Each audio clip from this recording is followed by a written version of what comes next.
This is Elgato's new microphone, the Wave DX. It is a cardioid dynamic XLR microphone that they designed to pair with the Wave XLR. I'm not going to do a standard review, but I want to compare it at a couple different price points. One's going to be a high-end price point. One's going to be at the $99 price point. What I'd like to do is I'd like to compare it to the Beacn Mic right here. The Beacn Mic retails a little bit more than that, but it also has this virtual mixing software with processing and all that. It puts them in the same ballpark in terms of pricing. And then what I'd like to do is compare it to the trusty old Podmic from Rode, which is also right at the $99 price range. I think that those are good comparisons, and they're both competitively priced, and I'll explain a little more when we get into that high-end price why I consider it competitive with the Wave XLR and the Wave DX compared to the Beacn Mic. But let's go ahead and get into the video now, and we'll start doing some recordings and comparisons. Okay guys, so this is what I want to do here. Now I currently have the Elgato Wave DX and the Podmic plugged into my Focusrite 2i2. Both are going into my DAW here. This is PreSonus Studio One, and I want to record the raw audio from the microphones. Now I currently have gain set so that I can get a -18 preamp gain coming into Studio One, which you could see in the dB meter here, and that is -18 dBFS. That's how it's measured digital. So that is what I try to achieve. That is what you should try to achieve if you're using a DAW like this and you're trying to set gain. And with that being said, you might hear some background noise in there because the actual gain on the interface is actually probably right at 90%. So it's pretty high up there. The noise floor is going to be high. I don't have a booster, unfortunately, so that's the way it is. But you should still be able to hear the raw mic pretty good. As long as I'm talking right into it, you should overcome the noise floor. So what I'll do now is I have both tracks armed, so I will hit the record and I'm going to do a quick read so you can have a comparison between the two microphones. So here we go. This will be the Wave DX. We the people of the United States, in order to form a more perfect union, establish justice, ensure domestic tranquility, provide for the common defense, promote the general welfare, and secure the blessings of liberty to ourselves and our prosperity, do ordain and establish this Constitution for the United States of America. All right, so what we'll do now is we'll now switch over to the Podmic. And again, what I will need to do is I'll need to set the gain for the Podmic. Okay, so now let's go ahead and let's listen to these two clips. I'm very interested to hear the differences between the two. We the people of the United States, in order to form a more perfect union, establish justice, ensure domestic tranquility, provide for the common defense, promote the general welfare, and secure the blessings of liberty to ourselves and our prosperity, do ordain and establish this Constitution for the United States of America. We the people of the United States, in order to form a more perfect union, establish justice, ensure domestic tranquility, provide for the common defense, promote the general welfare, and secure the blessings of liberty to ourselves and our prosperity, do ordain and establish this Constitution for the United States of America. Wow. Well, I'm going to be honest with you. They both sound very similar. The only difference I can really tell that sticks out to me between the two is that the Wave DX does sound a little bit more boosted in the highs, like maybe up above 6K or something like that, maybe even 10K. Got a lot more shimmer to it, a lot more presence. I think the voice sounds slightly more natural, which is kind of weird for a dynamic mic because normally dynamic mics are not that way. Normally condenser mics have that more natural kind of presence in the high end, where dynamics tend to be a lot more boomy sounding. The Podmic to me sounds more like a traditional dynamic. It's not quite as shimmery on the high end. But other than that, I mean, they both sound very similar. They both have a roll off that's built in. I would say probably around 50 or 60 hertz. where they both roll off and, and have basically like a high pass filter built into it where they tune this, tune the microphones. So yeah, that's actually pretty interesting. So they both are very close.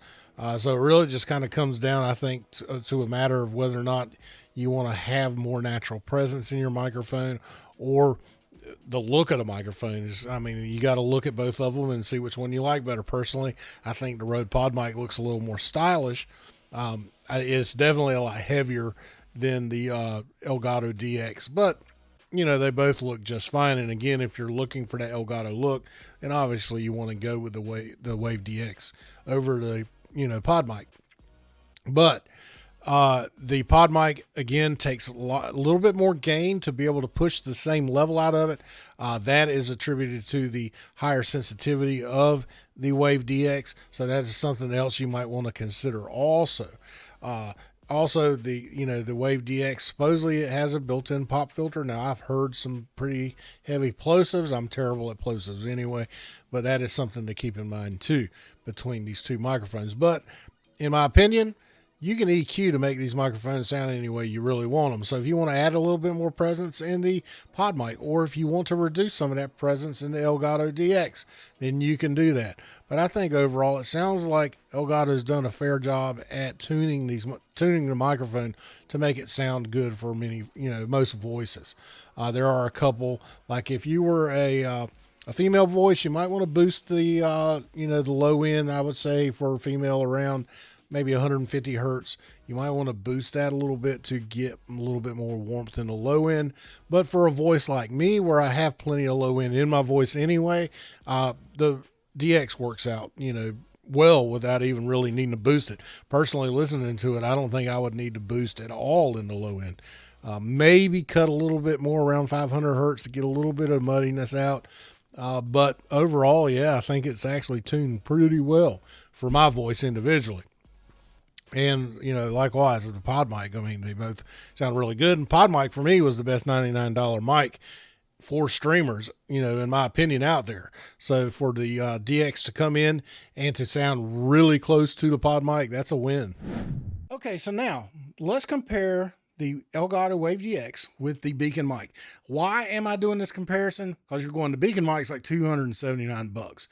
Well, if you were to buy the Wave DX and the Wave XLR, which is I think what Elgato is trying to get you to do, they give you a bundle discount on their website, and you can get it for $249, which gets you in the ballpark range of the price of the Beacn Mic. So I think it's a fair comparison because they also offer some nice features with the software that comes bundled with them. So that's what I'm going to talk about now. You can listen to both of these microphones as I am recording them both at the same time, and Mizzy, my editor, will swap between them, and so you can hear them both. Now, they are both fully processed right now, so you're getting compressor, you're getting the noise suppression, you're getting all that good stuff all in here. And I will turn them off, and you can hear what they sound like raw, and I'll turn them back on. You can hear all the effects come back in. So we'll do that as we go through the software. So now what you see here is both of the softwares. This is the Beacn app, and then this is Elgato's Wavelink. Very similar in design. They're virtual mixers. They give you, I think both of them are 9 channels of virtual devices that you can mix into a stream mix, into a monitor mix. And for the Beacn app, you get a couple other bus mixes too. So let's go through the Wavelink first. So the Wavelink here, you can see that the interface is very easy to understand. Here on the left of each of your different channels is your monitor mix.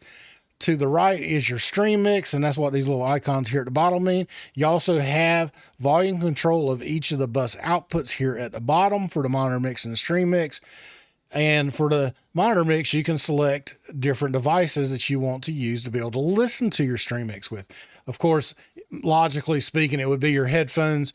So wherever you have your headphones plugged into, in the case here, headphones would be going out of the back of the Wave XLR itself. And then all you need to do to listen to that is it gives you a little button here that you can click on the ear, and the green indicates that is what you're currently listening to. All right, so very simple to understand. You can lock your faders together here. So I'll move this down and unlock, and you can see that I can move these independently. When they're unlocked and locked, they move together in a ratio, which is pretty neat. So what this software does is it creates these virtual devices inside of Windows using the Windows 10, Windows 11 audio routing feature, which is a really nice feature. So that's how it creates this. And what you do is you point your various apps, whether it's Chrome or whatever browser you use, Discord, your game audio, system audio, you point it at all these various different devices that is created from the Wavelink software, and you can see the names of them across the top here. And to get access to that, you'd click on this little icon down here at the bottom, and then all of your different apps pop up where you can then go and tell Discord, hey, this is where I want to go here. So it's I've got all kinds of different options here to select. So let's go find let's find the Wave. So here we are. So Wavelink voice chat.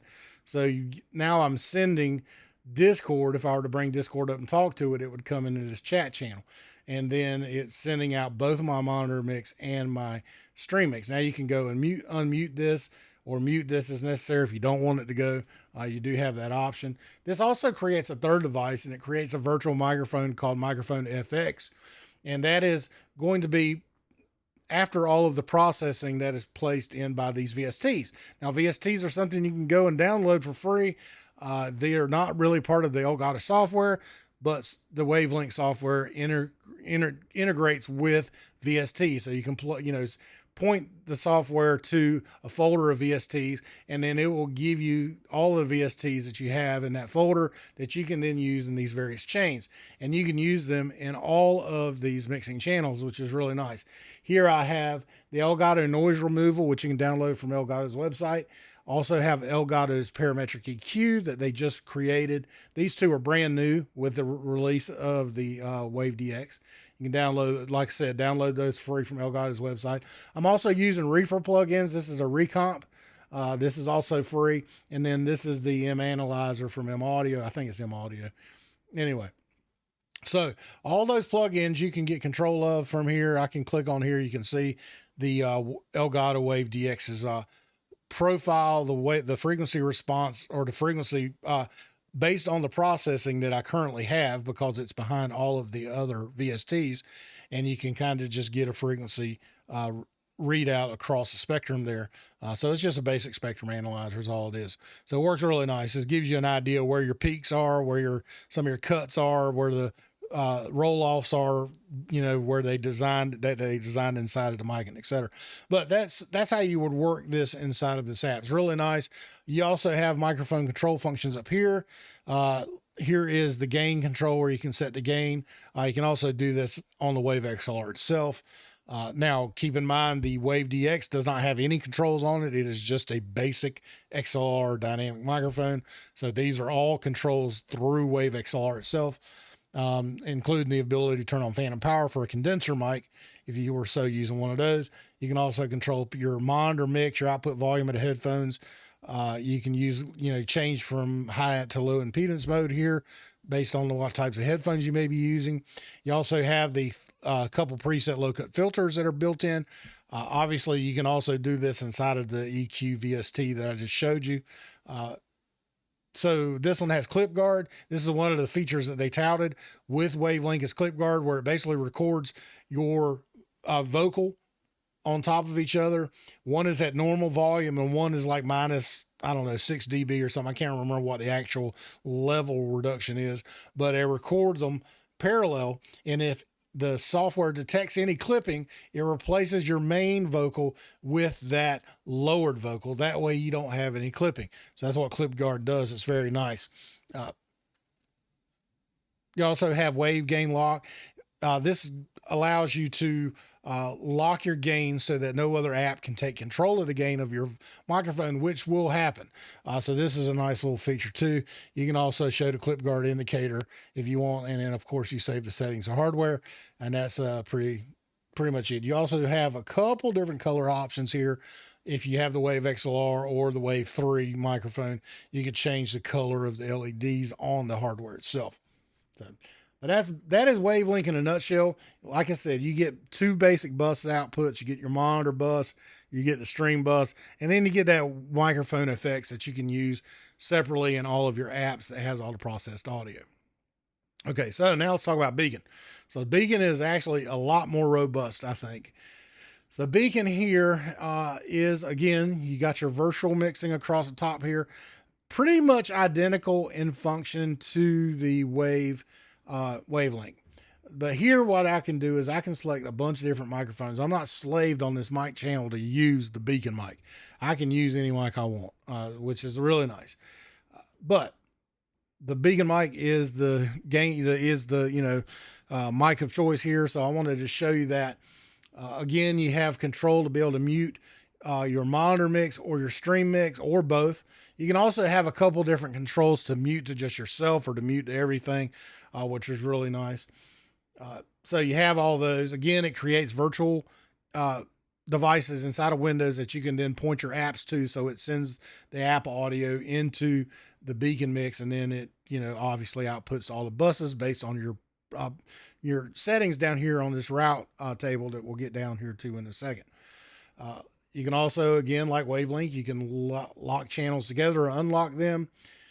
You have a couple different personal mixes. Now, this is a little different, as you can have 2 discrete personal mixes for monitoring. So here I have the Beacn Mic headphone output that is built into the microphone here.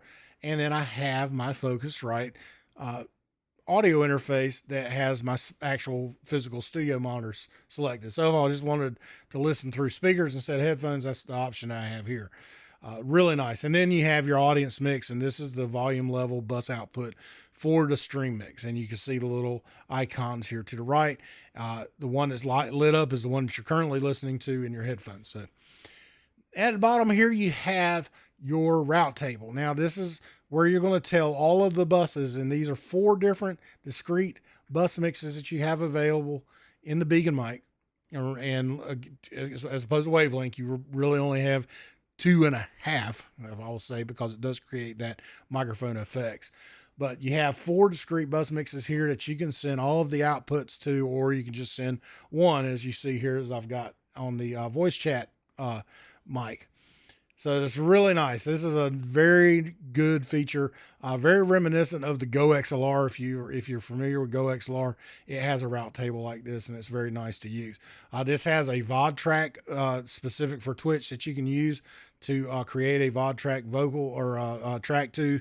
That way, if you're wanting to keep copyright music off of recorded VODs, and there you go, you've got that. The good thing about this too with the voice chat mic is you can also send this to a physical output on your sound card that you can then send over to your game PC. So if I wanted to send my microphone, which is what I'm doing here, to my game PC, this is how I would do it. I would point this bus to a physical device in addition to what it's also going to be doing software wise. And then I can just use a cable to connect between the 2 PCs, and that'll send the audio over, and then I have a microphone on the game PC. So that's really nice too. It was well thought out by the Beacn developers. In addition to that, you also have processing controls. Now this is the Beacn processing control. So let me do this. Let me go to noise suppression. I'll turn that off. I'll turn the expander off. I'll turn compressor is currently off, and headphones is headphones. So let's walk through this real quick. Okay, first, this is EQ. Now let me turn the advanced EQ off.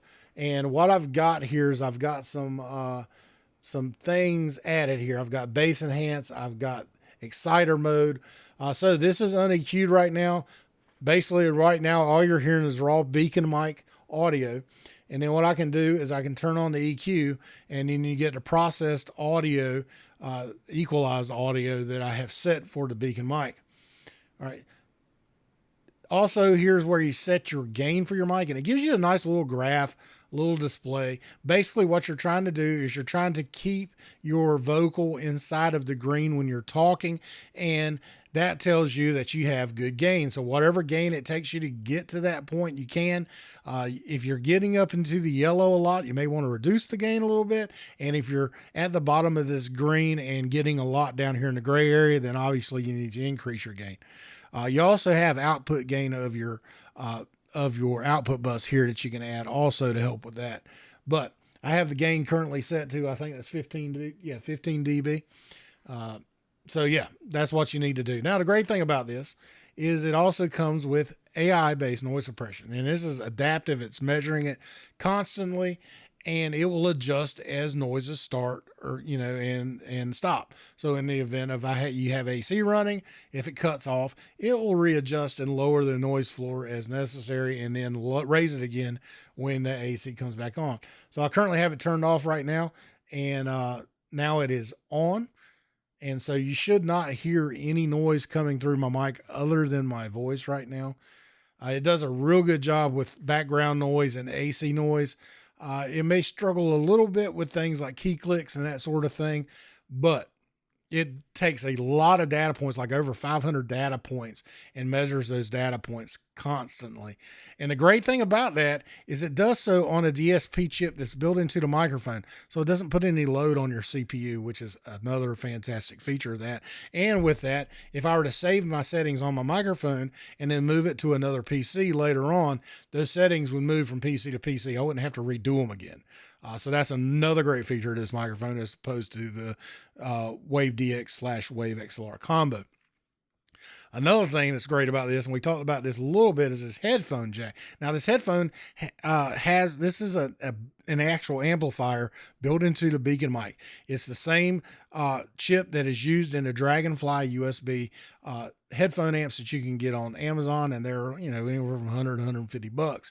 That is built into the Beacn Mic, and it supports high impedance microphones, or not microphones, headphones, sorry, like the Beyerdynamics, DT990s that are high impedance. So you can use that for, on the Beacn Mic, and you would get fantastic sound with no distortion and near zero noise floor. You won't hardly hear any hiss. As opposed to, I'll be honest with you, the Wave XLR, I have to actually use a ground loop isolator off of the output of the Wave XLR headphones because there is some hiss in there, some EMI that's getting through somehow. I don't know why, but it is. So just keep that in mind. So back to this. So we talked about noise suppression. The expander is basically a dynamic noise gate. So a noise gate is going to open when it detects your voice, and it's going to shut when it no longer hears your voice, and that's based on the threshold you set. But the problem with a noise gate is it's all open or all shut. There's no in between. So sometimes if you don't have your settings quite right, your voice can get cut off and it'll get chopped off, and you should still be hearing your voice, but you're not. So the expander actually helps out with that by using a threshold, and it basically uses like a compressor where it doesn't just open and shut, but it kind of does it dynamically based on your settings that you use. And in the case here, I'm in simple, but you can go to an advanced setting, and you can see that it has very similar settings to like what a compressor would do, because basically that's what it's doing, only in reverse. So that's basically what expander does. And I definitely recommend you using an expander because that will help you a lot with keyboard clicks and that sort of thing. And this is really nice because you can just use this to raise your threshold as necessary. And you can see, like right now I'm talking and I can raise this up here like this, and when I stop talking, then it drops below the threshold, and it should be fine. And you shouldn't really hear my voice getting cut out or anything like that. And you can use this to definitely do things like to cut out your mouse clicks and stuff like that, which is, I'm clicking right now, and you may not, I don't know if you can hear my clicks or not, but yeah.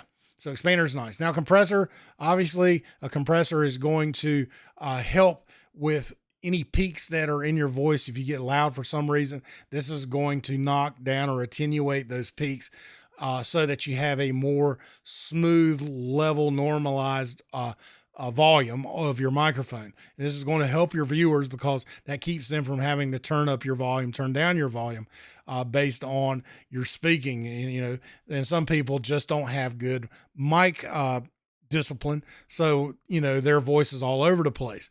So that's what a compressor is used for. You again have simple and advanced settings where you can control ratio, attack, release. You can also control the makeup gain. So if you're looking at your compressor right now, mine's actually pretty even. But if you have your threshold set and you're compressing a lot to where your output is lower than your input, then you use that makeup gain to get them back even again. And here in the event here, you know, you can, if you need that little bit of extra makeup gain, you can use that. And again, also don't forget about the output gain that you have for your output bus itself. And then like the headphone here, again, you have your mic monitor mix, your headphone level. You have a simple 3-band EQ that you can use. Also subwoofer control here. And of course your different gain controls for your amplifier itself based on what kind of headset you're using. So really nice. Here you have color settings for your mic where it changes the color of this band here, this RGB band that they have built into the mic. You got all kinds of different controls here, including reactive. You can see it changing based on me talking, which is nice.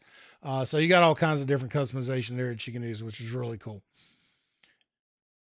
And then, of course, you have the mixer, which we just talked about. Also, you got settings here, which is you can use to update firmware for your microphone. I set it up for Windows Start and all that stuff. So pretty cool. Also, if you wanted to opt into the beta release, this is where you would turn that on so you would get beta updates for this software. So very simple to understand. You got print profiles here that you can save based on different things. If you have different settings for different ways that you would be using this, say for instance you decided you were going to try to use this the Beacn Mic for an instrument, a vocal, you can set a different profile for recording, say guitar or something like that. Just different reasons you would set different profiles. Pretty cool. Or if you have different people using it, you know, different voices, then you can have each person's separate profile that they can load with different EQ settings and that sort of thing. So the Beacn app is really nice, and I actually like it better than the Wavelink app simply because it gives you the extra buses. It gives you the extra, just the extra routing ability of your audio to be able to send it to, you know, multiple different places at one time. And the built-in processing, I just think is really easy to understand. It's probably the best thing about it, in my opinion. The UI is so super easy. And the different modes they give you, this bass enhance and this exciter that you can see here, I've added to the mic to give it a little bit more of a presence boost in the high end, to give it a little bit more of a bass boost at the low end. And to be honest with you, that's what put the Beacn Mic over the top for me anyway. Now, something else you need to consider with these microphones is, being that they're a centerpiece of your scene with your video, your camera and stuff, you need to really consider what they look like on your camera. Now, do you consider a more subdued look like the Elgato Wave DX, or something a little bit more, you know, stylish or whatever from the Beacn Mic? Now, that's something you need to consider also when looking for a microphone in general. Personally, for me, I like something like the look of the Podmic. I think that looks really good on camera. So kind of retro styled, and it looks like a nice broadcast microphone. So that's just things that you need to think about when you're looking at microphones, because it is a focal point of your live stream other than your face. Also, your microphone, I want to do a giveaway. I have bought something really nice. I'm getting ready to test it myself because it's something I bought to upgrade my stream PC, but I've gotten 2 of them and I want to give one away.